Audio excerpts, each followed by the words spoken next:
Hello everyone, I am teacher Mongjun, a colored pencil artist. Today we will teach you a method for drawing an apple with colored pencils that anyone can do. First, we use a pencil to define the height and width of the apple and draw its characteristics. The stem part of the apple should have a slight curve.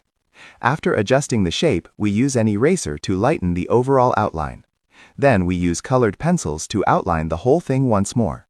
When outlining, you can also slightly refine the shape. Then, for coloring, use a light yellow to first layer the indented parts of the apple. Next, we apply a layer of bright red to the stem and the entire flesh of the apple. After the overall layering, slightly emphasize and darken the bottom a bit. Then, darken the left half of the apple stem. Towards the right, make it slightly brighter to catch some light. The indented part doesn't receive as much light. The light comes from the right. So for the indented part of the apple, it's the opposite. We need to darken the right side and use a lighter touch on the left.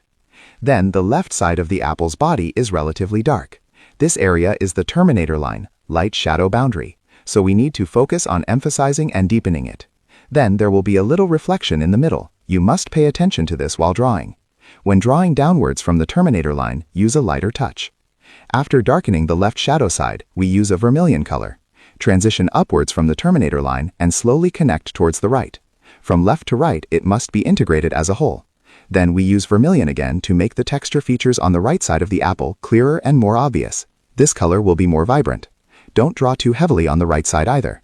Finally, use a pink color to slightly brighten the reflected light area.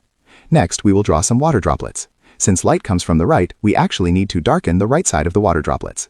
Then use white on the left half to brighten the reflection. Finally, add highlights. Our water droplets are basically finished. Have you learned it? Remember to like and follow.